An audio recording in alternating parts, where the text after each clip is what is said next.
L'historique du Carrefour. Le Carrefour est origine du CLD. CSLD qui initialement a rassemblé quelques partenaires pour mettre sur pied l'organisme dans la MRC des Laurentides. On pense à la commission scolaire, au CSSD Sommet, au Emploi Québec, puis d'autres organismes d'employabilité. Donc, dès l'origine, on a voulu aussi être présent sur les deux territoires, donc autant à Sainte-Agathe qu'à Mont-Tremblant depuis 10 ans, mais on est ouvert à toute clientèle de 16 à 35 ans pour l'ensemble de la MRC de Laurentides. La mission du Carrefour, ça vise à offrir des services gratuits aux jeunes de 16 à 35 ans afin de les accompagner dans leur retour aux études, le retour en emploi ou le démarrage de projets jeunesse. Donc, au fil du temps, on s'est développé d'autres projets, mais notre majeur, c'est vraiment ce que j'appelle aussi les services prioritaires, c'est le soutien pour l'intégration sociale et professionnelle des jeunes de 16 à 35 ans.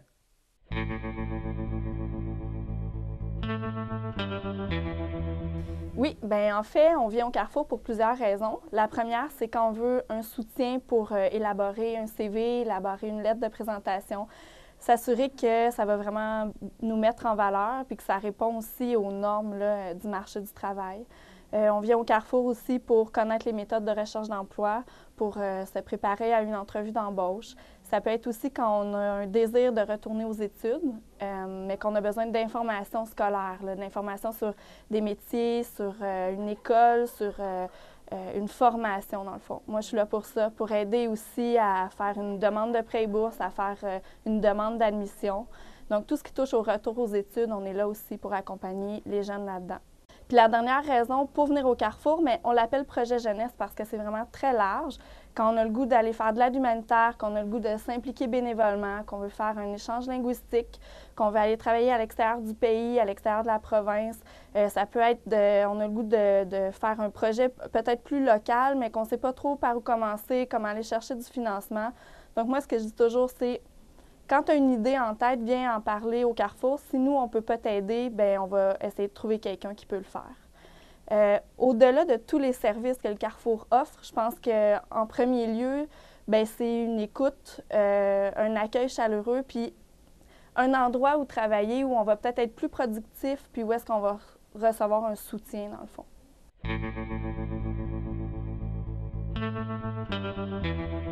C'est quoi IDEO? IDEO, c'est un projet au Carrefour Jeunesse Emploi qui existe et qui s'adresse aux jeunes de 16 à 17 ans. Ici, au Carrefour Jeunesse Emploi Laurentides, c'est vraiment à des jeunes qui ont décroché de l'école et qui souhaitent, en fait, soit se trouver un emploi ou qui ont décroché de l'école, mais qui souhaiteraient peut-être essayer une nouvelle forme. Par exemple, j'ai accompagné une jeune fille dans un retour aux études à distance. C'est pas évident l'école à distance, donc on a fait un horaire dans lequel elle devait venir faire ses livres d'école ici. Donc, ça la motivait, puis ça lui permettait aussi de se faire un contexte qui n'est pas nécessairement dans son milieu là, chez elle à la maison. Donc, ça lui permettait d'avancer quand même là-dedans. Ça a été une réussite. Ça peut être aussi des jeunes qui ont l'obligation de s'en aller peut-être vers une vie d'adulte plus rapidement que prévu. Donc, ils vont devoir se trouver un appartement, ils ne savent pas trop comment, apprendre à faire une première épicerie, faire un budget. C'est vraiment un programme, un projet d'accompagnement, je dirais, là, très personnalisé et individualisé. Donc, un jeune qui arrive et qui a un besoin, je vais souvent lui demander qu'est-ce que je peux faire pour t'aider. Et ça peut être très large. Donc, ça peut être de visiter des appartements, ça peut être de présenter qu'il existe des ressources comme l'aide alimentaire. Je peux accompagner quelqu'un, par exemple, qui a besoin d'aller à un rendez-vous et puis qui se sent trop gêné d'y aller, par exemple, à l'hôpital. Donc, ça peut être assez diversifié. Donc, voilà pour le projet IDEO.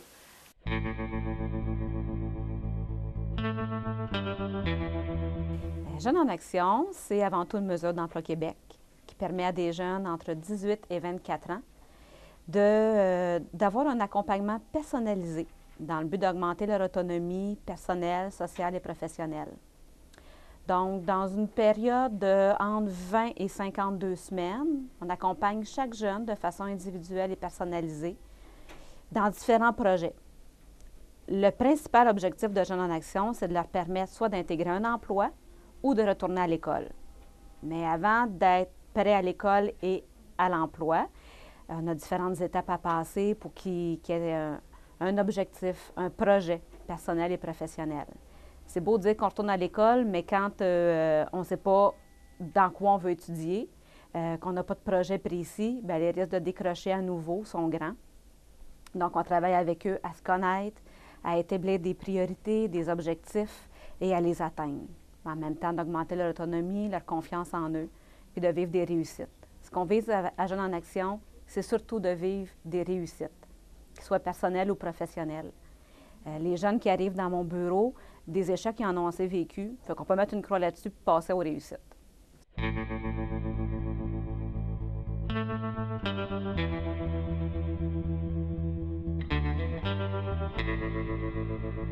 Donc, Emploi tes compétences, c'est un projet qui est financé par le fédéral, Service Canada. Il nous donne des sous pour réaliser des projets de groupe avec des jeunes. C'est surtout des jeunes qui sont en transition vers le marché de l'emploi, donc qui vivent certaines difficultés aussi. On prend des jeunes qui ne sont pas diplômés, qui n'ont pas de revenus. Ça, c'est les conditions là, pour être admissibles à ce projet-là. Ce qu'on offre, c'est un 3 à 4 semaines d'activités, d'ateliers, d'exercices, de sorties même. Pendant ce temps-là, on touche à plusieurs sujets. Donc, on a des ateliers sur la communication, comment gérer le conflit, le stress et tout ça. Comment on fait la recherche d'emploi, on pratique les entrevues, on fait des visites des fois d'employeurs ou on fait des activités plus d'implication communautaire. Donc, il y a beaucoup d'expériences qui se vivent durant ce temps-là. C'est une expérience de groupe qui est très enrichissante pour eux. Ils partagent leurs opinions, leur vécu et tout ça. Donc, ça augmente beaucoup leur confiance en eux, ce qui les prépare vraiment aussi ensuite à l'approche des employeurs, à aller porter leur CV et tout ça. Il y a aussi, ce qui est très intéressant pour les jeunes, c'est une semaine de stage d'exploration, si on veut. Donc, ils peuvent aller vivre une semaine de travail chez un employeur, puis voir s'ils aiment ça, puis faire valoir un peu ce qu'ils sont capables de faire, ce qui augmente aussi en même temps leur chance d'avoir un emploi.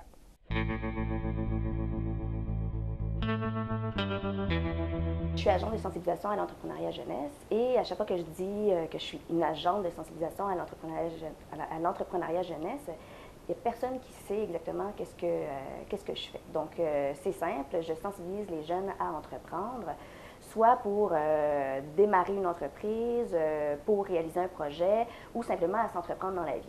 Donc, évidemment, pour démarrer une entreprise, les jeunes peuvent venir me consulter. Je les aide vraiment dans leur idée de projet. On parle plus de pré-démarrage d'entreprise.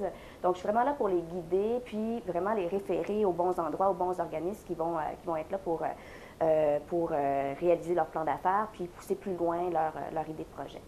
Ensuite, il y a plusieurs jeunes qui désirent réaliser un projet, mais qui ne savent pas trop comment s'y prendre. Donc, je suis là aussi pour les guider, les accompagner dans la réalisation de leur projet. Donc, je le fais soit en milieu scolaire ou soit dans la communauté. J'ai plusieurs projets, d'ailleurs, qui sont en branle. Mais il y a aussi une grosse partie qui est vraiment la sensibilisation à l'état pur, là, vraiment sensibiliser les jeunes à s'entreprendre soi-même dans la vie. Donc, ce que je fais, c'est que je vais dans les classes ou je vais dans la communauté par le biais d'ateliers, soit vraiment des ateliers plus magistraux, donc beaucoup plus formels, ou des ateliers ludiques. Je les sensibilise vraiment à s'entreprendre dans la vie. Donc, quand on fait une combinaison des deux ateliers, magistraux puis ludiques, donc ça amène vraiment le concret. Puis les jeunes adorent travailler de cette façon-là. Donc, je leur montre que le travail d'équipe, c'est important, que l'autonomie, être autonome dans la vie aussi, c'est important. Ça leur amène beaucoup d'estime de soi aussi, réaliser un projet, démarrer une entreprise ou... voilà. Donc je leur explique que travailler leurs valeurs, leur qualité entrepreneuriale, ça peut les pousser vraiment plus loin, puis ça peut les amener à se développer dans la vie, tout simplement.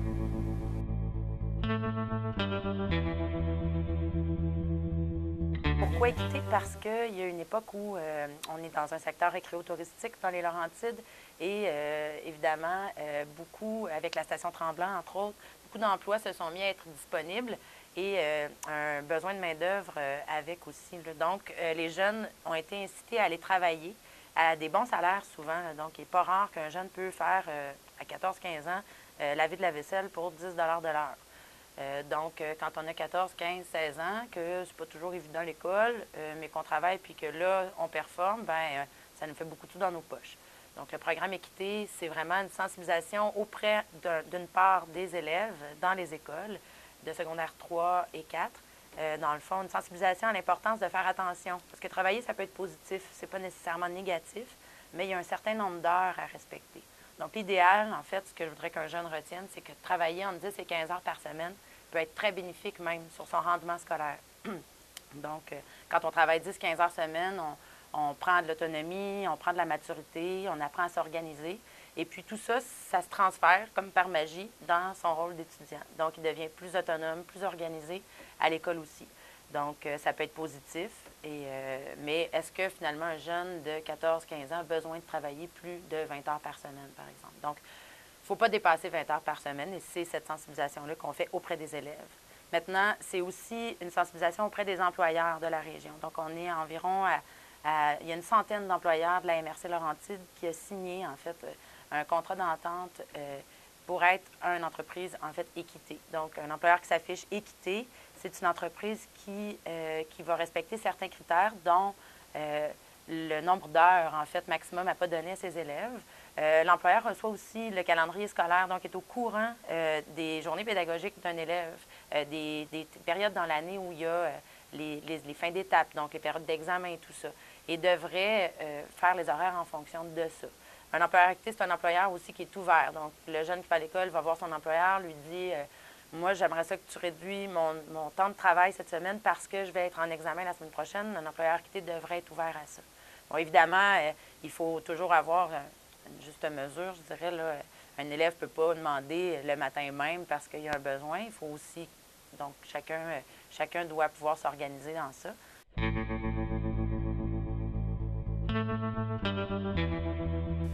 La participation citoyenne, c'est tout ce qui te permet de faire quelque chose d'utile et de positif dans ta communauté, dans ton milieu de vie. Et c'est quelque chose de simple qui peut être pratiqué à tous les jours.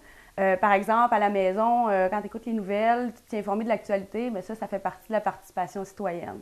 Quand tu vas à l'épicerie avec des sacs réutilisables, tu te soucies de l'environnement, c'est un geste de participation citoyenne aussi. Aller voter, s'impliquer dans un conseil d'administration, faire partie d'un comité. En gros, à part les exemples, la participation citoyenne, dans le fond, c'est prendre sa part de responsabilité dans le milieu où on est. C'est d'embarquer dans la parade au lieu de la regarder passer. Comment je peux t'aider, toi, si tu me présentes un projet? Moi, mon rôle au Carrefour Jeunesse Emploi, c'est d'être agente de mobilisation à la participation citoyenne. Donc, agente de mobilisation, c'est de rassembler des gens pour pouvoir ensuite soutenir des projets. Donc, par exemple, une idée, tu m'appelles ou tu passes me voir au Carrefour, tu me parles de ton idée. Ensemble, je t'explique comment ça fonctionne le FLIGE, parce que c'est un soutien financier qui pourrait t'aider dans ton projet. Je t'explique comment remplir une demande de financement, tout ça. Et la beauté de la chose dans mon rôle, c'est qu'aussi, moi, je me suis fait connaître dans le milieu et je connais des organisations, je connais des gens qui pourraient t'aider dans ton projet et moi, je te mets en lien avec eux. Comme ça, tu ne pars pas de zéro, tu ne fais pas tes démarches tout seul, il y a quelqu'un pour te soutenir, t'encadrer là-dedans. Et après ça, ben, tu vas être bien parti pour en faire d'autres parce que toi aussi, tu vas commencer à connaître des gens, tu vas commencer à connaître les rouages de ce que c'est de monter un projet, puis tu vas avoir le goût d'en faire d'autres. Tout le monde m'aime, moi. Personne ne m'aime pas. Je suis beaucoup trop aimable. Oui. On peut-tu commencer? Ben oui, ça me ferait plaisir, monsieur. Voilà. J'attends qu'après vous. Alors, c'est quoi IDEO?